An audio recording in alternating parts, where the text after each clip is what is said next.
Hey guys, Paul from Ashen Phoenix. It is New Comic Book Day for the week of June 12th, and we're going to get started right now. This episode brought to you by the Comic Book Store, 30 North Main Street, Glassboro, New Jersey, 08028. Come buy some comics. Come buy some D&D stuff. I have a problem now. I buy entirely too many minis. It's a thing. I don't think it's a problem. Well, you don't think it's a problem. It helps you. For me, it's a problem. No. Because I already have I collect too many comics, and now I have this.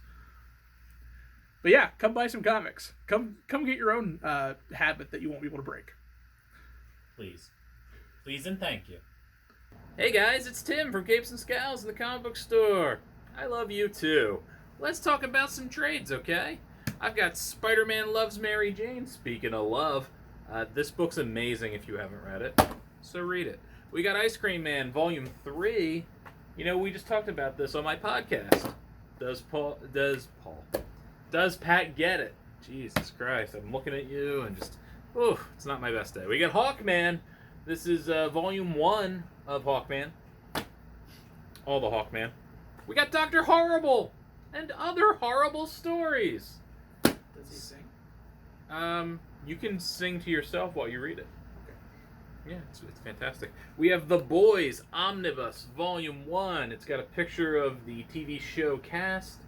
It's probably the equivalent of 2 trades. It is fantastic. If you haven't read this book, it's so good, but it's crude. It's one of the most disgustingly crude books ever.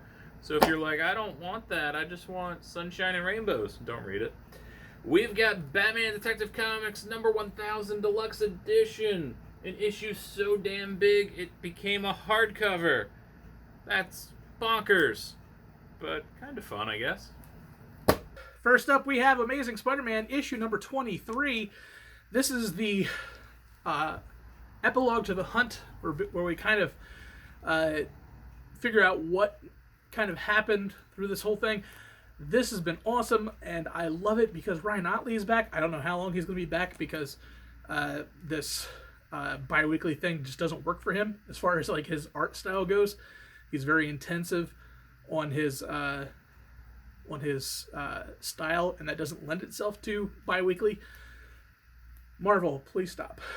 But we find out what happened to Kraven, what happened to Kraven's son, all the fun D-list characters that you have. We have the spawning of some new things, and Spider-Man is getting a glimpse of some of the things that has caused him problems before. There's so much to go into in this. This is a very good book. You can actually kind of pick this up even though you haven't read The Hunt, because it does give a very good synopsis of what happened. So if you need a place to start on for a new adventure, this one's to pick up. Otherwise, if you've been watching this the whole time, this is a good one to definitely read. All right, next up we got I can't talk. I'm still gonna do it. We got Event Leviathan. There it is. Sometimes you can't talk. This is a 6-issue mystery thriller by Bendis and Maleev. They always work together because they know what works and they keep doing it. So, much like it says, it is very much a mystery and a thriller and a whodunit. There's not a lot of action. I mean, some stuff blow up real good, but in general, there's not a lot of action. The art's really well done, really cool kind of angles to everything. If you're not familiar with them, with Bendis and Maleev working together, they just really work well together. They really feed off of each other. This is basically, things go boom, let's see who done it. We follow Batman, Lois Lane, the Question appears to be involved, a bunch of characters, Green Arrow, and they're trying to figure out what is going on and who's really behind it. I'm talking really bad things are going on, where pretty much the whole world is on lockdown. This is a big idea story. I have a feeling it's going to be super important going forward to how the characters of the DCU interact and how their world is shaped. I know we read a lot of events all the time, Paul, and we're like, well, that doesn't matter. That'll be undone in a week. I don't know if this might be bigger than that, just because I just really think there's a lot of thought going on into this one. I could be wrong. It could be undone in a week. Who knows? Bendis, don't make this undone in a week. Next up, we have The Ride, issue number 1, Burning Desire. I did not know this coming in, but this has actually been an ongoing series for a lot of years. A lot of minis, one-shots, all that kind of things that have been going back since, I think, 2004. So this is a noir-type series. There are two stories in this. One dealing with what happens with this ex-cop who is a bouncer, who is dealing with trying to live a life after being in jail for 15 years, and all the baggage that comes along with that, and then getting this shot at a second chance. And then a much weirder thing about kind of one of those subsets of if you've watched Pulp Fiction, the Marcellus Wallace section of the movie is where this kind of starts with one of the stories, and then it kind of dovetails into a murderous furry rage. It is a tough one, but it's still an interesting story. I love Adam Hughes' art, so it's fun to see that not just the cover, but he actually got interior art for one of these stories. It's an interesting one. If you're looking for something new, if you like noir, if you just like some really messed up stories, this is probably one to pick up. Next up, it's more Archie stuff. It's Jughead's Time Police. How could I not read Jughead's Time Police? This is a story of Jughead screwing up so badly that he really just brings himself down, just mentally down. He wants to enter a pie-eating contest where the grand prize is pretty much free pies for life. He, in classic Jughead fashion, does not accomplish this goal because he gets distracted by milkshakes and burgers and things of that nature. So he says, and he just really does a horrible job. He actually gets banned from this contest. So he's so depressed he can't play in the band, he can't do anything. So he says, I'm going to make a time machine, go back in time, fix this, make everything right, and then I get pies forever. Really greedy. Really greedy with your pies, man. Like, Jughead is like a lot of the 7 deadly sins just rolled together, isn't he? Like, you could learn a lot not doing what Jughead do, is what I'm saying. That's what I'm saying. But if you just want to read a story that's a lot of fun, Hot Dog, the dog's name was Hot Dog, right? I believe, if I'm remembering my Archie correctly. That dog is great every time, because they always give him some dialogue in his inner monologue. It's always fantastic. Love that dog. I love that dog. If you like Jughead, I don't think it's necessarily you had to have read the Zdarsky stuff and the stuff that came before this, but I think you could enjoy it. It seems pretty fun. We'll see where it goes. And my pick of the week is Archie Forever, issue number 705. This is Archie and Sabrina, issue number 1. This is not a renumbering. It's basically just, I guess they're just reordering this for what's to come. It's not a 5-issue mini, even though it is one of 5. It's just issue 705, and it's the next arc. Betty and Veronica have hatched a Bachelor-style scheme to get Archie to finally let us know who his secret girlfriend is, and they fail.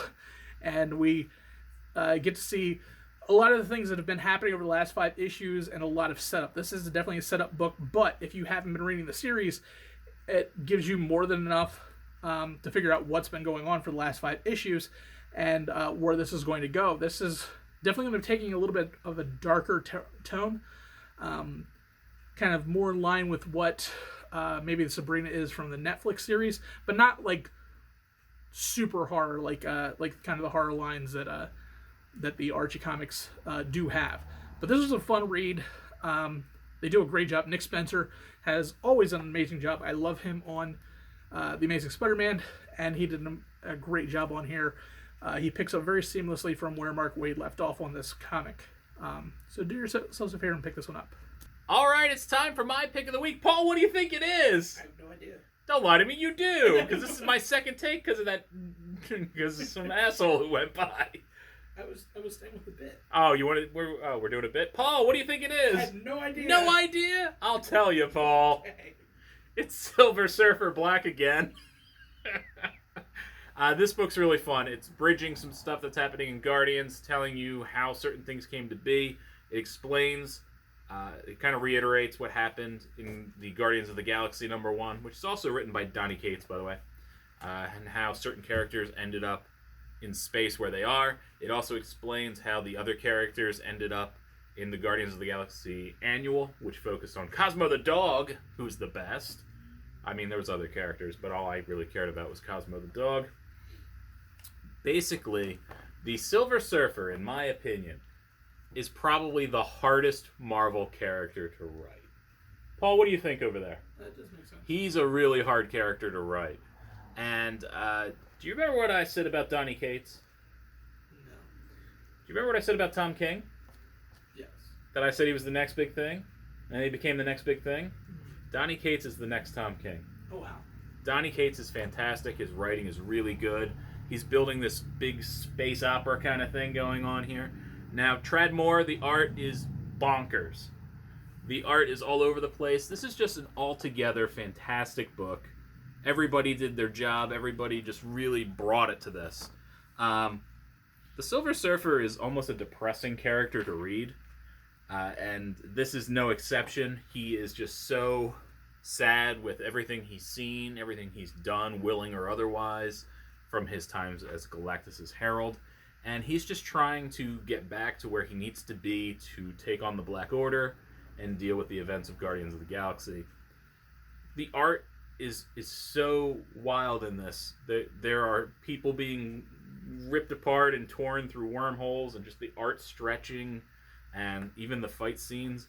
The Silver Surfer's not known for his fight scenes, and he did some pretty great things in this book. It's going to go some wild places. Basically, you need to read it. It's required, and that's that. But yeah, Donny Cates is the next Tom King, so if you think Tom King is so great, I'm telling you now, Donny Cates is also super great. Alright guys, that's the end of the video. I hope you enjoyed the video. I hope you're having a good day, good night, good whatever you're doing. Paul, you want to plug anything? No, we're good. You're good? Yeah. Paul has a problem. He needs to buy more D&D minis. I guarantee you when we turn this video off, he's going to be like, you know what, give me another. I don't know why you talk like him, that Burgess Meredith. That was a weird one. Yeah. Whatever, who cares? Hey, have a good night, have a good day, have a good afternoon. Be excellent to each other. The old Rufus way of life, you know? And I got nothing, so peace.